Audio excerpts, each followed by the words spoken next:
నమస్తే. Jubilee hills పరిధిలో ఉన్న పోలీసు వ్యవస్థలో జరిగిన ఒక సంఘటన ఇప్పుడు అక్కడ కలకలం రేపుతుంది. ఒక సిఐ రాసలీలలు ఇప్పుడు అక్కడ ఒక మెయిన్ టాపిక్ గా మారినాయి. సో రక్షణ ఇవ్వాల్సిన అధికారులే అఫైర్స్ పెట్టుకుంటూ వాళ్ళని బెదిరిస్తూ ఉంటే పరిస్థితి ఏంటి అసలు అని ఇప్పుడు అందరూ కూడా గొంతెత్తి ప్రశ్నిస్తూ ఉన్నారు. మరి దీని గురించి మనం మాట్లాడదాం. సీనియర్ జర్నలిస్ట్ దాము బాలాజీ గారు. సార్ నమస్తే. సార్ అఫైర్స్ అన్నవి యాక్చువల్గా కామన్ అయిపోయింది ఇప్పుడు. బట్ ఏంటంటే అధికారులు ఎవరైనా అఫైర్ పెట్టుకొని చీటింగ్ చేస్తే వాళ్ళ దగ్గర మనం కంప్లైంట్ చేస్తాం. సో వాళ్ళే బెదిరించి వాళ్ళ ఆధీనంలోకి తెచ్చుకుంటే ఇంకెవరికి కంప్లైంట్ చేస్తారు? వాళ్ళ పరిస్థితి ఎట్లా ఉంటుంది? రీసెంట్ గా జరిగింది అంటే ఈ మధ్య కాలంలో పోలీస్ అధికారుల మీద ఇలాంటి ఆరోపణలు తరచుగా వస్తున్నాయి అనమాట. అంటే పోలీస్ స్టేషన్కి వెళ్ళి మహిళలు కంప్లైంట్ చేస్తుంటే యాక్చువల్గా ఏమో గవర్నమెంట్ ప్రోత్సహిస్తుంది. జలుబు తలనొప్పి ఒళ్ళు నొప్పుల నుంచి ఉపశమనం శాస్త్రీబామ్. జలుబు తలనొప్పి ఒళ్ళు నొప్పుల నుండి ఉపశమనం శాస్త్రీబామ్ ఇప్పుడు ₹5 ప్యాక్ లో కూడా. మీరు ఏ పోలీస్ స్టేషన్కి వెళ్ళి మహిళలు కంప్లైంట్ చేయొచ్చు. ఎందుకంటే మహిళల మీద దాడులు అవన్నీ కూడా బాగా పెరుగుతున్నాయి. పెరుగుతున్నప్పుడు వాళ్ళు పోలీస్ స్టేషన్కి వెళ్ళి కంప్లైంట్ ఇస్తారు. ఇప్పుడు ఒక భర్త వేధిస్తుంటే భార్య వెళ్ళి పోలీస్ స్టేషన్లో కంప్లైంట్ ఇస్తుంది. కంప్లైంట్ తీసుకొని వాళ్ళు విచారించాలి. ఇప్పుడు ఏమవుతుందంటే ఆ మహిళ రాగానే ఆమె వల్నరబిలిటీ, అంటే భర్త ఆల్రెడీ కొట్టడమో లేకపోతే ఏదో చేస్తున్నాడు, ఆమెకి ఎవరు దిక్కు లేదు, సో ఈమెని మనం లోపరుచుకోవచ్చు అన్న ఈ యాంగిల్ వాళ్ళకి అర్థమై మెల్లగా ట్రాప్ చేసి ఆమెని లోపరుచుకుంటారు. సో పంచుకున్నాక వాళ్ళని కోరికలు తీరిపోయినాక వేధించడం, ఇవన్నీ వదిలించుకోవాలి లేదా వాళ్ళని వేధించాలి, ఇవన్నీ జరుగుతున్నాయి. ఇంకొక కొన్ని విషయాలు అయితే వాళ్ళు పడకపోతే వాళ్ళని వేధించడం, నీ మీద కూడా కేసు పెడతాను, భర్తని వేధించడం, నీ భార్య నాతో పడుకోపోతే నిన్ను జైల్లో పెడతాను, ఇలాగా కూడా జరుగుతుంది. ఆ మధ్య అనంతపూర్లో సిమిలర్ కేసు జరిగింది. అంటే వీళ్ళకి పవర్ ఉంటుంది పోలీస్ స్టేషన్లో, వాళ్ళు చచ్చినట్టు వల్నరబుల్గా పోలీస్ స్టేషన్కి రావాల్సి ఉంటుంది. కాబట్టి వీళ్ళు దాన్ని ఉపయోగించుకొని గా వాళ్ళని వేధించడం జరుగుతుంది. అలాంటి కేసు ఎక్కడో కాదు, Hyderabad one of the richest place అయిన జూబ్లీ హిల్స్ పోలీస్ స్టేషన్లో జస్ట్ 4 నెలలకు ముందుకు సిఐగా అపాయింట్ అయిన శ్రీనివాసులు రెడ్డి ఆయన పేరు, ఆయన మీద ఇప్పుడు ఎలిగేషన్స్ వచ్చాయి. ఆయన దగ్గరికి ఒక మహిళ వెళ్ళినప్పుడు ఆమెను ఎలాగే ట్రాప్ చేసి సో ఆమెను లైంగికంగా లోబర్చుకొని దాని తర్వాత ఆ వీడియోలు అవన్నీ తీసి ఫోటోలు తీసి వాటిని ఆమెకు చూపించి బెదిరించి డబ్బులు ఆగాడు. దాదాపు 2 కోట్లు డిమాండ్ చేశాడని. దాంతో ఆ టార్చర్ను భరించలేక ఆమె పై అధికారులకు వెళ్ళి చెప్పింది. పై అధికారులు దాన్ని శాఖాపరమైన దర్యాప్తుకి సజ్జనార్ ఆదేశించాడు. ఆ శాఖాపరమైన దర్యాప్తులో ప్రైమాఫేసి ఎవిడెన్స్ ఉందని వాళ్ళు నమ్మి అతన్ని ఇప్పుడు సస్పెండ్ చేశారు. ఇంకా ఎంక్వైరీ కంటిన్యూ అవుతుంది. అయితే అతను మీడియాతో మాట్లాడుతూ నిజానికి ఆమె నన్ను బ్లాక్మెయిల్ చేసింది అని ఆరోపించినట్టుగా కూడా వార్తలు వస్తున్నాయి. ఇవన్నీ ఏంటంటే ప్రూవ్ చేసుకోవాల్సి ఉంటుంది. అంటే ఇతను చేశాడా ఆమె చేశాడా, అంటే ఇది ఫిజికల్ ఎవిడెన్స్, డీటెయిల్ ఎవిడెన్స్ ఇవన్నీ కూడా సబ్మిట్ చేయాల్సి ఉంటుంది. అయితే ప్రైమాఫేసి ఎవిడెన్స్ ఆమె చెప్పిన దాంట్లో వాస్తవం ఉందని ఆల్రెడీ సజ్జనారు నమ్మినట్టుగా మనకు అర్థమవుతుంది. లేకపోతే సస్పెండ్ చేయరు.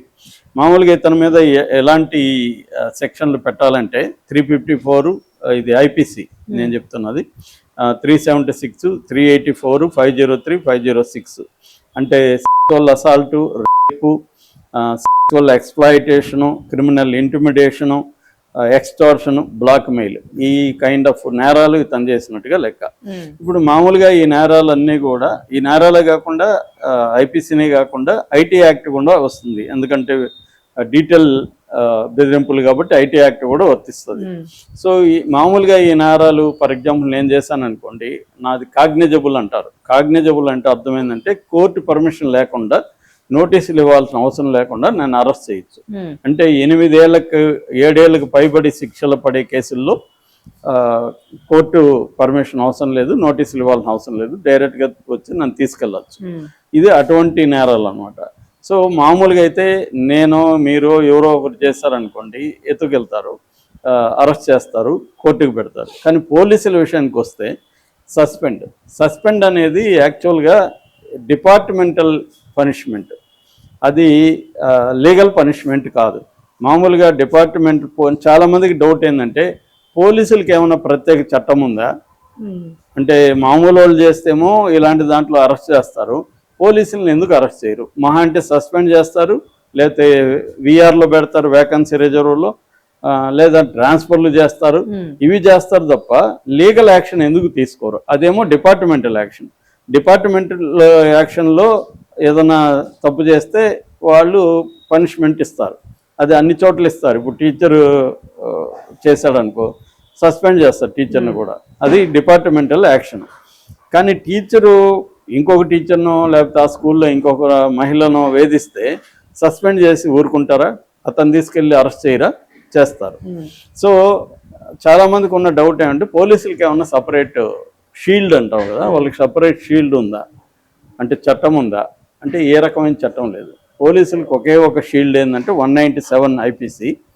వాళ్ళు dispersing their duties, official duties చేసే క్రమంలో ఏమన్నా తప్పు జరిగితే వాళ్ళని అరెస్ట్ చేయకూడదు అనేది 197 IPC ఉంది. అంత తప్ప మా ఇట్లా అసాల్ట్ చేస్తే వాళ్ళని అరెస్ట్ చేయకూడదు అనేది ఏ చట్టంలో లేదు. కానీ జనరల్గా మీరు ఇందాక అన్నట్టుగా మనకేమన్నా జరిగితే పోలీసులు చెప్పుకోండి, పోలీసులే సివిలియన్స్ మీద చేసినప్పుడు వాళ్ళకు కూడా సివిలియన్స్ లాగే వాళ్ళ మీద కూడా కేసు పెట్టి FIR నమోదు చేయాలి. ప్రైమా ఫేసి ఎవిడెన్స్ ఉంది ప్లస్ కాగ్నిజబుల్ అంటే వాళ్ళని కూడా కోర్టుకు ప్రొడ్యూస్ చేయాలి, కోర్టు జ్యుడిషియల్ రిమాండ్కి ఇస్తుంది. ఇది ప్రాసెస్ మామూలుగా అయితే, కానీ జరగట్లేదు ఇది. అందుకని పోలీసులకు ధైర్యం ఎక్కడంటే మహా అంటే సస్పెండ్ చేస్తారు, 4 రోజులు అది హాలిడే ట్రిప్ వేసుకొని వద్దాం, తర్వాత సస్పెండ్ ఎత్తేస్తారు, అందుకంటే ఏం జరగదు అన్న ఒక ధైర్యంతోనే ఇలా చేయగలుగుతున్నారు. వాళ్ళకు కూడా జైలు శిక్ష వేసి వాళ్ళకు కూడా అరెస్ట్ చేస్తే ఇవి చేయరు. కానీ పోలీసుల కేసుల్లో సాధారణంగా 90% చేయట్లేదు, ఎక్కడో 10%, అది కూడా కానిస్టేబుల్ లెవెల్లో చేస్తే వాళ్ళని అరెస్టులు చేస్తున్నారు. అంతేగాని ఆఫీసర్లు SICIల విషయంలో ఇది వెరీ రేర్. ఓన్లీ ACBలు పట్టుకున్నప్పుడు మాత్రమే అరెస్టులు జరుగుతున్నాయి. ఇలాగ సివిలియన్స్ మీద, ముఖ్యంగా మహిళల మీద అధికారులే క్రైమ్ చేస్తున్నప్పుడు సస్పెండ్ చేసి ఊరుకుంటున్నాడు. సస్పెండ్ చేసి డిపార్ట్మెంటల్ ఎంక్వైరీ అంటున్నాడు. డిపార్ట్మెంటల్ ఎంక్వైరీకి దీనికి సంబంధం లేదు. మామూలుగా డిపార్ట్మెంటల్ ఎంక్వైరీ అనేది వాళ్ళకి సర్వీస్ రూల్స్ ఉంటాయి, ఆ తర్వాత పోలీస్ మాన్యువల్ ఉంటుంది, ఆ తర్వాత CC రూల్స్ అంటారు. CCA రూల్స్ అంటే సివిల్ సర్వెంట్ రూల్స్ అన్నమాట. ఈ 3 రకాల రూల్స్తో వాళ్ళకి పనిష్మెంట్లు ఉంటాయి. అది ఎప్పుడు వాళ్ళ సర్వీస్లో చేసే తప్పులకి, ప్రజల మీద అటాక్ చేస్తున్నప్పుడు, ప్రజల మీద లైంగికంగా వేధింపులకు అసాల్ట్ చేస్తున్నప్పుడు ఈ CC రూల్స్ లేకపోతే పోలీస్ మాన్యువల్ ప్రకారం చేయకూడదు.